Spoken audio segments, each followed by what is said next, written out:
AP political game, red book chapter versus Delhi green signal. దీని చుట్టూ రసవత్తరంగా తిరుగుతోంది. వైఎస్ జగన్ అరెస్ట్ ఎప్పుడనేది ఒక ప్రశ్న అయితే, ఆ ప్రయత్నాల్ని ఎవరు ఆపుతున్నారనేది ఇంకో ప్రశ్న. ఎప్పుడెప్పుడు జగన్ అరెస్ట్ చేసి జైల్లో పెట్టాలా అంటూ TDP working president Nara Lokesh తొందరపడుతున్నారా? డిప్యూటీ సీఎం పవన్ కళ్యాణ్ కూడా ఈ ఎపిసోడ్ ఎప్పుడు కార్యరూపం దాల్చుతుందని తెగ ఆరాటపడిపోతున్నారా? ఈ రెండు ప్రశ్నలకు సమాధానం అవుననే వస్తుంది. కానీ అసలు క్లైమాక్స్ సీన్ ఢిల్లీ పెద్దల చేతుల్లో ఉందనేది ఓపెన్ సీక్రెట్. జగన్ అరెస్ట్ జరగాలని లోకేష్, పవన్ ఎందుకు కోరుకుంటున్నారు? ఈ విషయంలో కేంద్రంలోని బీజేపీ అసలు వ్యూహం ఏంటి? కాస్త లోతుల్లోకి వెళ్ళి చూద్దాం. జగన్ అరెస్ట్ జరుగుతుందా లేదా అనేది పక్కన పెడితే, ఆయన మీద ఏకంగా 11 సిబిఐ కేసులు, 9 ఈడీ కేసులు ఉన్నాయి. దాదాపు 12 సంవత్సరాలుగా విచారణ దశ దాటలేదు. కోర్టులకు కావాల్సింది రుజువులు, ఆధారాలు, సాక్ష్యాలు కానీ కోర్టు విచారణల కన్నా, దర్యాప్తు సంస్థల ఇన్వెస్టిగేషన్స్ కన్నా ఎక్కువ ట్రయల్ నడిపేది తెలుగు మీడియానే. దశాబ్ద కాలంలో వేలాది హెడ్లైన్స్, ఇదిగో అరెస్ట్, అదిగో అరెస్ట్ అంటూ ఊహాగానాలు. జగన్ మీదున్న కేసులన్నీ కోర్టుల పర్యవేక్షణలో ఉన్నాయి. కాబట్టి ఏ నిర్ణయమైనా సరే పూర్తిగా న్యాయస్థానాలు, దర్యాప్తు సంస్థల సాక్ష్యాధారాలపైనే ఆధారపడి ఉంటుంది. కానీ పొలిటికల్ స్క్రీన్ వెనక మాత్రం కథ వేరేలా ఉంది.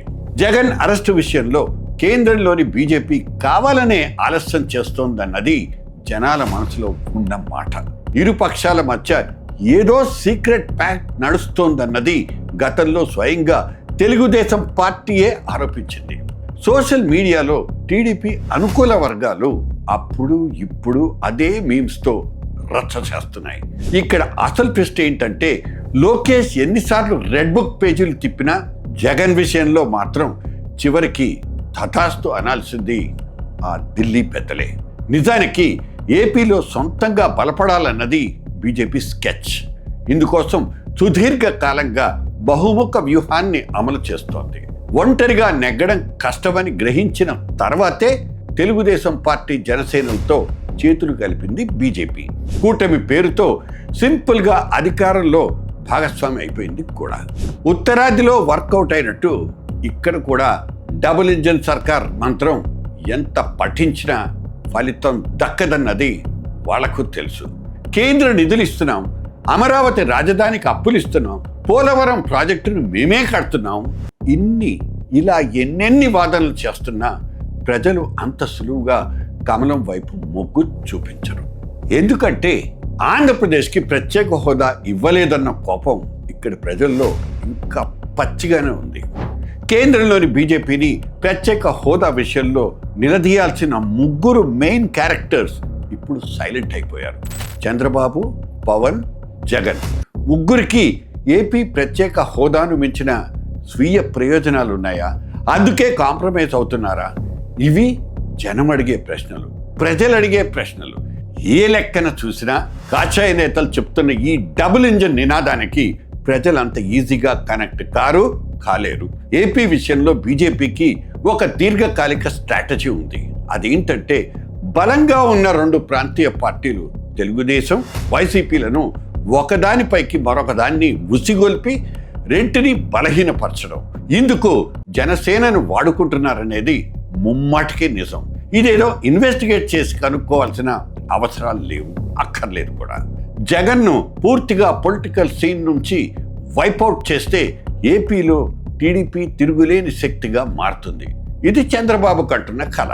ఎందుకంటే తన వారసత్వాన్ని లోకేష్ చేతుల్లో పెట్టాలంటే భవిష్యత్తులో ఎదురయ్యే అడ్డుగోడల్ని స్మూత్గా తొలగించుకోవాలనేది ఆయన ఆలోచన. అది ఢిల్లీ పెద్దలకు అస్సలు ఇష్టం లేదన్నది ఒక చర్చ. జగన్ కేసులనేవి బీజేపీ చేతిలో ఒక పవర్ఫుల్ లివర్ లాంటివి. వాటిని వాడుకుంటూ అటు జగన్ను, ఇటు చంద్రబాబును తమ కంట్రోల్లో ఉంచుకోవడమే, తమ నియంత్రణలో ఉంచుకోవడమే కేంద్ర బాసుల గేమ్ ప్లాన్. ఇదంతా ఒకెత్తైతే, రీసెంట్గా పవన్ కళ్యాణ్ చేసిన కామెంట్స్ కూటమిలో పెద్ద బాంబుని పేల్చాయి. చంద్రబాబుతో విభేదాలు లేవని కాదు, తప్పనిసరి పరిస్థితుల్లో కూటమితో పవర్ షేర్ చేసుకున్నాం అని పవన్ కళ్యాణ్ ఓపెన్గానే అనేశారు. అంటే తెర వెనుక అంతా సవ్యంగా లేదన్న విషయాన్ని ఆయన చెప్పకనే చెప్పారు. చంద్రబాబు ఆశిస్తున్నట్లు తన వారసత్వం లోకేష్కు అంత ఈజీగా ట్రాన్స్ఫర్ అయిపోతుంటే ఎన్నో త్యాగాలు చేసి కూటమిని గద్దెనెక్కించిన జనసేన కార్యకర్తలు ఊరికే ఉంటారా? తన కళ్ళ ముందే లోకేష్ తదుపరి ముఖ్యమంత్రి అవుతుంటే పవన్ కళ్యాణ్ సర్దుకుపోగలరా? ఖచ్చితంగా లోకేష్ పవన్ కళ్యాణ్ మధ్య ఒక సైలెంట్ పవర్ గేమ్ నడుస్తోందనేది పాత వ్యవహారమే. ఇది అందరికీ తెలిసిందే. పవన్ అన్నా అంటూ లోకేష్ బహిరంగ వేదికల మీద ఏదో ముచ్చట చెప్తారు. 15 సంవత్సరాల పాటు చంద్రబాబే ముఖ్యమంత్రిగా ఉండాలని పవన్ కళ్యాణ్ కూడా ఓపెన్గానే చెప్తుంటారు. కానీ ఇద్దరికన్నా సీఎం కుర్చీ మీదే. దాన్ని దక్కించుకోవడానికి ఈ ఇద్దరు తమ చేతనైన రీతిలో ప్లాన్లు వేసుకుంటున్నారు. వాటిని అమలు చేయడానికి రంగం కూడా సిద్ధం చేసుకుంటున్నారు. అయితే ఈ ఇద్దరికి ఒకటే భయం, అదే వైఎస్ జగన్. రాష్ట్ర రాజకీయాల్లో జగన్ బలంగా ఉన్నంత కాలం లోకేష్ పవన్ పావులు కదపటం, పల్లకీలు ఎక్కడం అనుకున్నంత ఈజీ కాదు. ఇక్కడ కీలకమైన పాయింట్ ఒకటి ఉంది. గ్రౌండ్ లెవెల్లో ఏపీ ప్రజలు కోరుకుంటోంది ఎవరు సీఎం అవుతారన్నది మాత్రం కాదు. వారికి కావాల్సింది ఉద్యోగాలు. ఇంటికో ఉద్యోగం ఇస్తామనే హామీతో అధికారంలోకి వచ్చిన తెలుగుదేశం పార్టీ ఎదుర్కొంటున్న ప్రధానమైన ప్రశ్న సరిగ్గా ఇదే. పైగా 6 గ్యారంటీల విషయంలో ప్రజల్లో అసంతృప్తి ఉన్నమాట పూర్తిగా వాస్తవం. సంక్షేమ పథకాలు 100% అమలుపరిచిన జెన్జీ యూత్ చూసేది ఉద్యోగాలు ఇచ్చారా లేదా అనేది మాత్రమే. ఇక లోకేష్కు ఎదురయ్యే మరో ప్రధాన సమస్య సొంత పార్టీలో సీనియర్ల నుంచి ఎదురయ్యే వ్యతిరేకత. చంద్రబాబు నీడలో ఉన్నంత కాలం ఆయన ఏం చేసినా చెల్లుబాటు అవుతుంది. కానీ వారసత్వ పగ్గాలు మాత్రం చేతుల్లోకి తీసుకున్న తర్వాత పార్టీ యంత్రాంగం ఎంతవరకు లోకేష్ కంట్రోల్లో ఉంటుందనేది $1 మిలియన్ ప్రశ్న. టీడీపీకి బలమైన క్యాడర్ ఉంది. కానీ మెజారిటీ కార్యకర్తలు చంద్రబాబు విజనరీ లీడర్షిప్ చూసి కొనసాగుతున్న వాళ్లే.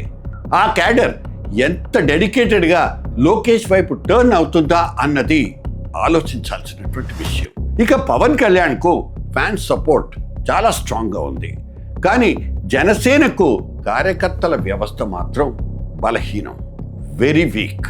పార్టీ యంత్రాంగం 12 ఏళ్లైనా పూర్తి స్థాయిలో నిర్మాణం జరగలేదు. అదే వైఎస్ జగన్ పైకి వీక్గా కనిపిస్తున్న పార్టీ కోసం నిలబడే గ్రౌండ్ లెవెల్ యంత్రాంగం అతనికి ఉంది, ఆ పార్టీకి ఉంది.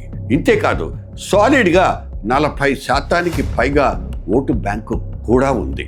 ప్రతిపక్షం పునాదులు ఇంత బలంగా ఉన్నప్పుడు లోకేష్ పవన్ కళ్యాణ్ పవర్ పాలిటిక్స్లో ఎంతవరకు సక్సెస్ అవుతారన్నది అనుమానమే. జగన్ జైలుకు వెళ్ళటం ఖాయమని, దాంతో తమ పట్టు పెరుగుతుందని లోకేష్ పవన్ సపోర్టర్స్ ఆశపడుతున్నారు. అయితే జగన్ను ఒక పొలిటికల్ వెపన్లా వాడుకుంటూ లోకేష్ పవన్ల ఎదుగుదలకు బ్రేకులు వేయటమే ఢిల్లీ బాసుల అసలు వ్యూహమని మరికొంతమంది వాదన. మరి లోకేష్ పవన్ల మధ్య నడుస్తున్న ఈ సైలెంట్ పవర్ వార్లో బీజేపీ ఎటువైపు నిలబడుతుంది? చంద్రబాబు వారసత్వ రాజకీయం సక్సెస్ అవుతుందా, లేక పవన్నే అందల వెక్కించాలంటూ జన సైనికులు తిరగబడతారా? సింపుల్గా ఒక్కటే చెప్పొచ్చు, ఆంధ్రప్రదేశ్ పాలిటిక్స్లో లీడర్స్ రాసే స్క్రిప్ట్లు ఎలా ఉన్నా స్క్రీన్ ప్లే రాయాల్సింది మాత్రం ఆ ఢిల్లీ డైరెక్షన్లో మాత్రమే. అక్కడి నుంచి కెమెరాస్, యాక్షన్, ప్లే అని చెప్పకుండా ఇక్కడ ఏ రీజనల్ యాక్టర్ కూడా క్లైమాక్స్ సీన్ పండించలేడు. ఇది అక్షరాల నిజం. పిక్చర్ అభి బాకీ హై.